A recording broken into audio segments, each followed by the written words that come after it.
Assalamualaikum warahmatullahi wabarakatuh. Kembali lagi di Tialopa Channel. Sekarang saya akan membahas kisi-kisi TWK tentang nasionalisme. Sebelum kita memulai pembahasan ini, silahkan subscribe, like, dan share channel Tialopa Channel. Dan jangan lupa masuk ke grup bimbingan belajar di Telegram. Linknya ada di deskripsi YouTube saya. Di bagian bawah kanan atas ada segitiga kecil, klik saja di situ, nanti timbullah link Telegram saya. Maka klik link Telegram tersebut dan masuklah ke bimbel CPNS 2021 secara gratis. Di situ saya selalu meng-share soal-soal CPNS setiap jam 8 malam beserta pembahasannya dalam bentuk video. Oke, kita mulai saja ya teman-teman. Sekarang kita akan membahas nasionalisme. Materi ini sesuai dengan kisi-kisi Kemenpan RB nomor 23 dan selalu keluar di tes CPNS tahun-tahun lalu. Tonton sampai selesai ya teman-teman, karena saya sudah mempersiapkan soal plus materi dan pembahasan. Jadi pembahasan soal di akhir video ya teman-teman. Jadi ini nanti saya akan menampilkan soal-soalnya terlebih dahulu. Setelah teman-teman jawab, baru kita masuk ke materi. Nah, setelah materi baru ada kunci jawabannya ya teman-teman. Jadi tonton video ini sampai selesai ya teman-teman. Ya, silahkan dijawab ya teman-teman. Di pause dulu, tidak apa-apa. Nomor 3 dan 4, silahkan dijawab.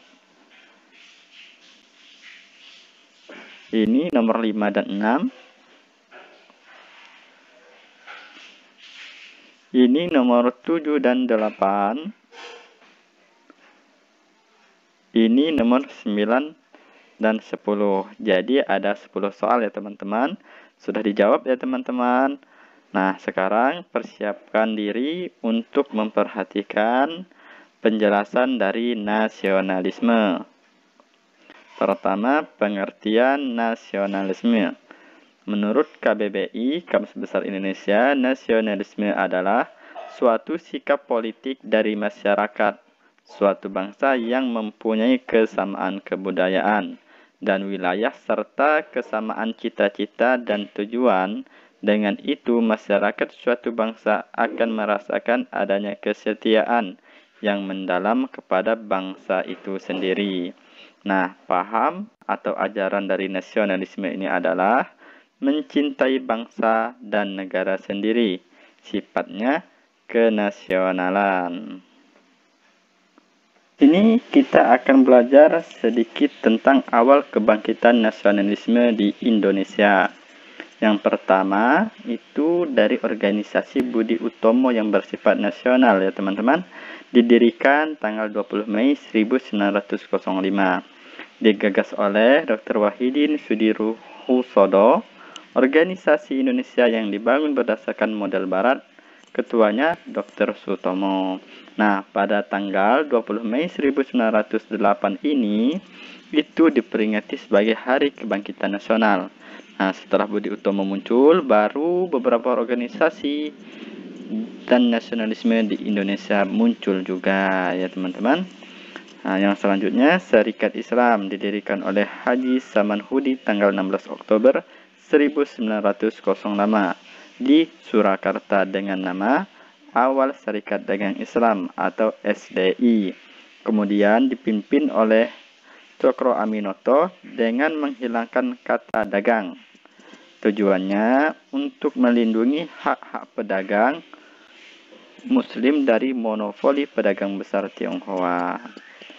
Meski dalam anggaran dasar tidak ada unsur politik, dalam kegiatan Serikat Islam menaruh perhatian besar terhadap unsur politik dan menentang ketidakadilan serta penindasan yang dilakukan oleh pemerintah kolonial.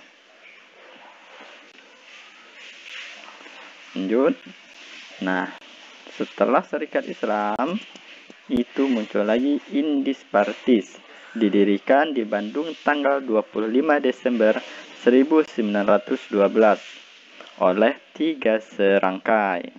Nah, anggotanya itu Dewes Dekker, Ki Hajar Dewantara, dan Cipto Mangunkusumo. Tujuan menuntut kemerdekaan bagi Indonesia Belanda serta mempersatukan berbagai golongan masyarakat di Hindia Belanda. Ini tujuan dari Indis Partis ya teman-teman. Jadi Indis Partis banyak mengeluarkan tulisan kritika ke pemerintah Hindia Belanda.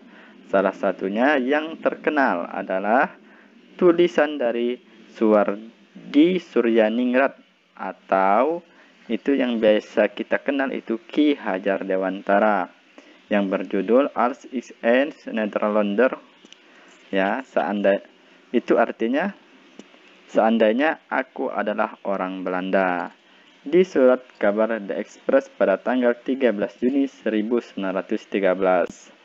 Nah, selanjutnya itu ada Perhimpunan Indonesia, atau disebut dengan Indisvereniging. Yang itu awalnya Indisvereniging, berubah nama menjadi Perhimpunan Indonesia. Tokoh-tokoh partai ini yaitu Iwa Kusumantri, Sukiman, Wirjo Sanjojo, Mohatta, Ahmad Subarjo, Sultan Syahrir, dan Sutomo.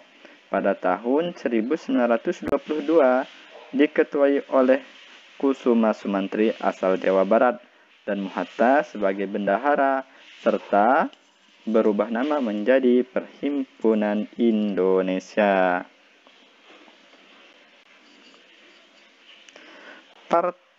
Untuk selanjutnya itu Partai Nasional Indonesia.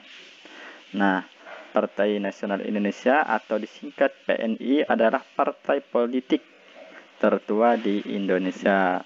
PNI sangat berpengaruh di Indonesia sejak pertama kali berdiri pada tanggal 4 Juli 1927. Pada waktu itu, banyak organisasi pergerakan nasional yang didirikan untuk menyadarkan bangsa Indonesia akan pentingnya sebuah kemerdekaan. Soekarno terpilih menjadi Ketua Dewan Pengurus Umum PNI yang pertama kali. Adapun program PNI tertuang dalam pasal 2, anggaran dasarnya yang tujuan utamanya adalah kemerdekaan Indonesia sepenuhnya.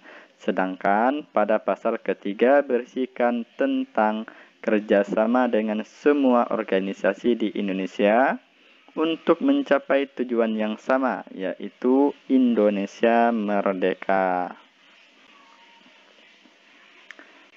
Nah, di sini faktor penyebab muncul nasionalisme di Indonesia.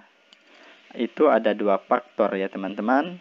Yang pertama faktor internal dan yang kedua faktor eksternal. Sekarang kita bahas dari faktor internal.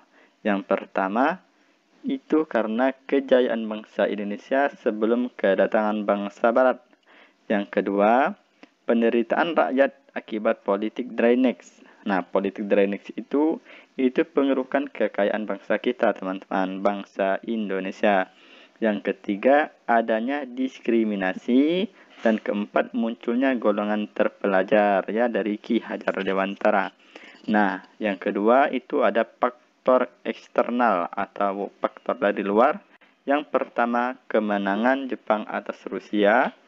Yang kedua, kebangkitan nasionalisme negara-negara Asia Afrika. Nah, ini untuk kunci jawaban yang soal yang pertama ya teman-teman.